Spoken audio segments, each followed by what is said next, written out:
My son came to me with news that should have made me happy. He said he'd found the love of his life. He said he wanted to get married. He said she was someone I already knew and loved. I smiled, waiting to hear which nice young woman from church or his job had finally captured his heart. Then he said her name. Patricia, my best friend of 20 years. The woman who was only 3 years younger than me. The woman who had helped me raise him. I thought it was a joke. It wasn't. This is the story of the worst betrayal of my life, and the impossible choice I had to make. Before we continue, I just want to say thank you for taking the time to hear my story. If you're comfortable, let me know where you're listening from in the comments below. And tell me, am I wrong for how I reacted? I need to know. Now let me tell you my story. My name is Diane Thompson. I'm 55 years old and I live in Charlotte, North Carolina. I've been a nurse for 32 years, working night shifts at the same hospital since I was 23. It's hard work, but it's honest work and it paid the bills. It paid for my son, Marcus, to have a good life after his father left us when Marcus was just 2 years old. I raised Marcus by myself, me and God, and Patricia. Patricia moved in next door to me in 1998. I was 30. She was 27, both of us single mothers. She had a daughter, Simone, who was around Marcus's age. We became friends the way neighbors do, borrowing sugar, watching each other's kids, complaining about bills over cheap wine on Friday nights. But it became more than that. Patricia became my sister, my person, the one I called when Marcus had his first day of school, the one who held me when I cried about being alone, the one who celebrated with me when I finally paid off my car. We raised our kids together. Marcus and Simone grew up like cousins. They played in the same yard, went to the same schools, shared the same inside jokes. When I worked night shifts, Patricia would keep Marcus at her house. When she needed help with rent, I'd slip her some money and tell her not to worry about real friends back. That's what family does. Patricia was beautiful. I'm not going to lie about that. She had smooth, dark skin, long natural hair she wore in twists, and a smile that made everyone feel special. Men were always interested in her. She dated here and there, but nothing serious. She'd say, "Girl, I don't have time for these games. I'm focused on raising my daughter right." I felt the same way. After Marcus's father left, I didn't trust men. Didn't want to bring anyone around my son who might leave us again. So it was just us. Me, Patricia, Marcus, and Simone. Our little chosen family. Marcus grew up to be a good man. Tall, handsome, smart. He went to community college. Got a degree in business. Got a good job at a marketing firm in Charlotte. He moved out when he was 25. Got his own apartment downtown. I was proud. So proud. My baby was making it. He dated, but nothing serious. He'd bring girls around sometimes for Sunday dinner, but I could tell that none of them were the one. He was picky. I liked that. I didn't raise him to settle. Patricia's daughter. Simone moved away for college and stayed in Atlanta after graduation. Patricia was lonely after that. I understood. Empty nest is hard. So we spent even more time together. She'd come over for dinner almost every night after I got off my shift. We'd watch our shows, talk about everything and nothing. She was more than my friend. She was my sister. Last year I noticed Marcus was coming around more often. At first I thought he just missed his mama. He'd show up on Sundays, help with yard work, stay for dinner. Patricia was usually there too. The three of us would sit on my back porch, laughing and talking like old times. Then I noticed something. Marcus started asking about Patricia. Casual questions. How's Miss Patricia doing? Is Miss Patricia seeing anybody? I didn't think anything of it. He'd known her his whole life. It made sense he'd ask about her. But then the questions got more specific. Ma, do you think Miss Patricia is happy? Do you think she ever thinks about getting married? I should have seen it then. But I didn't. Or maybe I didn't want to. 3 months ago, Marcus called me and asked if he could come over. Said he needed to talk to me about something important. My heart jumped. Was he in trouble? Was he sick? A mother's mind goes to the worst places. He showed up that Saturday afternoon, dressed nice, looking nervous. We sat in my living room, the same living room where I'd rocked him to sleep as a baby, where I'd helped him with homework, where I'd given him the talk about being a black man in America. Ma, he said, his hands folded in his lap like he was praying. "I need to tell you something, and I need you to hear me out before you react." My stomach dropped. "Marcus, what's going on?" "Are you okay?" "I'm more than okay, Ma. I'm happy. Really happy. I've met someone. Someone special. Someone I want to spend my life with." Relief washed over me. "That's all? My boy was in love?" I smiled, tears already forming in my eyes. "Baby, that's wonderful. Who is she? Do I know her?" He took a deep breath. "Yes, you know her very well. It's Patricia." The room went silent. I thought I heard him wrong. "Patricia who?" "Miss Patricia. Your friend Patricia. Ma, we've been seeing each other for 8 months. We're in love, and I want to marry her." I laughed. I actually laughed, because it had to be a joke, some kind of prank. But Marcus wasn't laughing. He was looking at me with those serious eyes, waiting for my reaction. "You're serious?" It wasn't a question. "Yes, ma'am. I'm serious. I love her, and she loves me." The words hit me like a physical blow. I stood up, my legs shaky. "Marcus, she's 52 years old. You're 35. She's old enough to be your mother. Age is just a number, Ma. Age is just a number," I repeated, my voice rising. "She's 3 years younger than me, Marcus. 3 years. She's my best friend. She helped me raise you. I know it's complicated." "Complicated?" I was yelling now. "Complicated doesn't even begin to cover this, Marcus. She's been in your life since you were 7 years old. She was like an aunt to you. How did this even happen?" He stayed calm, which made me angrier. "It just happened, Ma. We started talking more when Simone moved away. Patricia was lonely. I was going through some stuff at work. We'd meet for coffee. It was innocent at first. But then we realized we had a real connection. A deep one. We understand each other. She's my friend, Marcus. My best friend. And she's old enough to be your mother. You keep saying that like it matters. Love doesn't have an age limit." I felt like I was going to be sick. "Does she know you're here? Does she know you're telling me?" "Yes. We decided together that I should talk to you first. She wanted to come with me, but I thought it would be better if I came alone." "Where is she now?" "At her house, waiting." I grabbed my keys. "I need to talk to her, now." Marcus stood up, reaching for me. "Ma, please. Let's all sit down and talk about this like adults." "Like adults?" I spun around. "You want to talk about this like adults? Fine. Adult to adult. Your relationship with my best friend is wrong. It's inappropriate. It's a betrayal. I left my house and drove the 3 blocks to Patricia's. I didn't knock. I used the spare key she'd given me years ago. I walked into her living room. The same living room where we'd had 1,000 conversations, 1,000 laughs, 1,000 secrets. She was sitting on her couch already crying. "Diane, how could you?" My voice was shaking. "How could you do this to me?" She stood up, her hands out like she was trying to calm a wild animal. "I didn't plan this. I swear I didn't. It just happened. Things like this don't just happen, Patricia. You made a choice. You chose my son, my son. I love him, Diane. I really do. I know how this looks. I know how wrong it seems. But my feelings are real. Your feelings?" I laughed, a bitter, broken sound. "What about my feelings? What about our friendship? 20 years, Patricia. 20 years of me trusting you, loving you, treating you like family. And this is how you repay me? It's not about repaying you. Then what is it about? Is it about money? Marcus has a good job now. Is that what this is? You see a young man with a future, and you sink your claws in?" Her face hardened.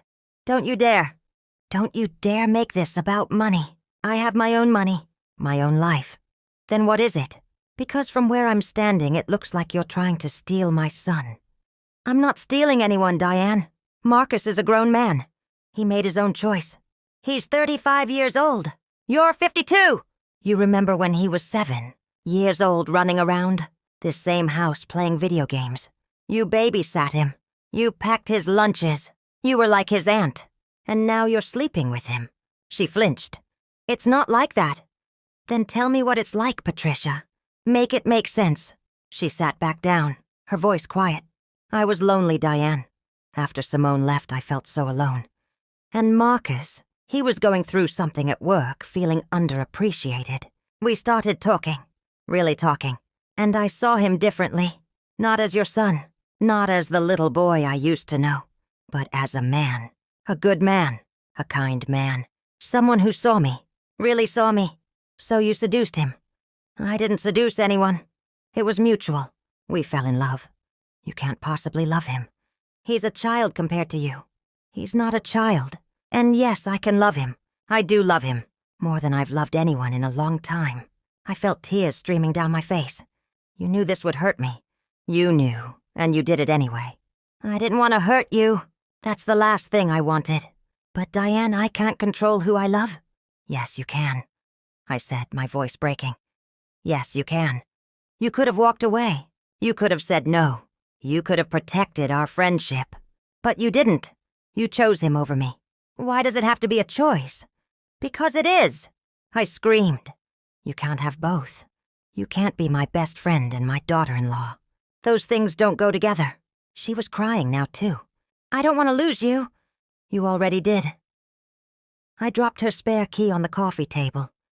The moment you started whatever this is with Marcus, you lost me. I walked out of her house and I didn't look back. The next few weeks were hell. Marcus called me every day. I didn't answer. Patricia sent text messages. I blocked her number. They both came to my house. I didn't open the door. People started talking. Our neighbors. People at church. Everyone wanted to know what happened. Why Diane and Patricia weren't speaking. Why Marcus was so upset. The gossip spread like wildfire. Some people took my side. Some people said I was overreacting. Some people said age is just a number and love is love. But they didn't understand. They didn't know what it felt like to be betrayed by the two people I trusted most in this world. My co-workers at the hospital asked me what was wrong. I told them I didn't want to talk about it. But one night, during a particularly slow shift, I broke down and told my colleague Janet everything. She listened without interrupting. When I finished, she was quiet for a long time. Then she said, "Diane, can I ask you something?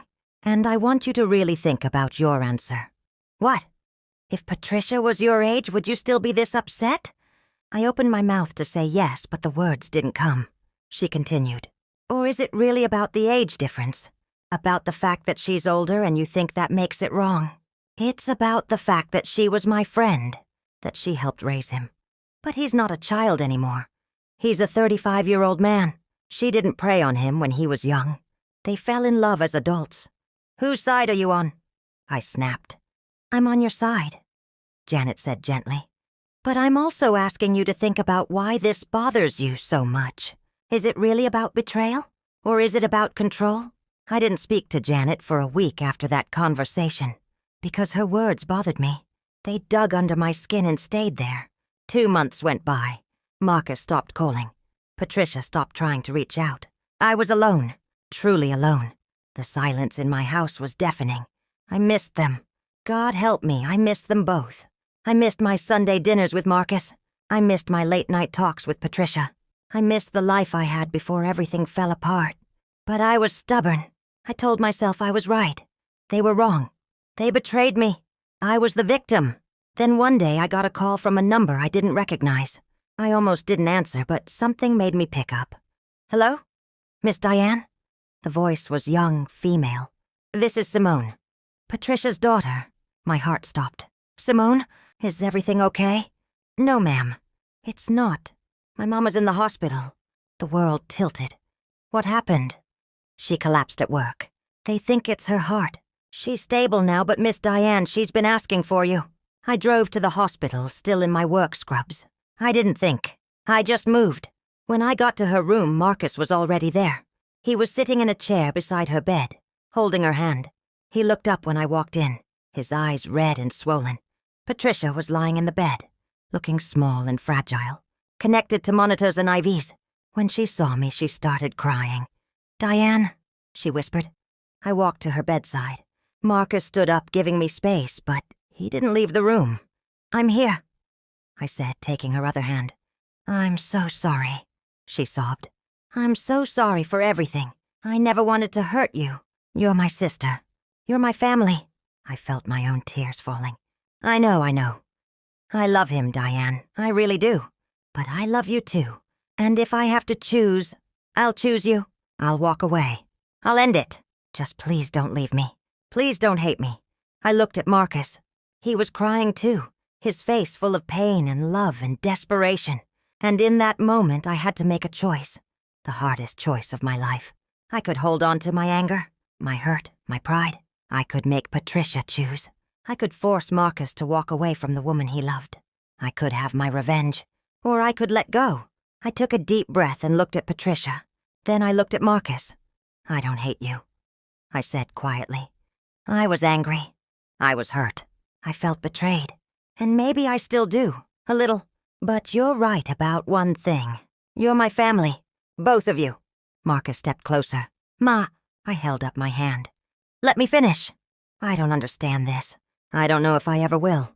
The age difference still bothers me. The fact that you two hid this from me for 8 months still hurts. But Janet asked me a question that I couldn't stop thinking about. She asked me if this was really about betrayal, or if it was about control. I paused, wiping my tears. And I realized something. Marcus, you're a grown man.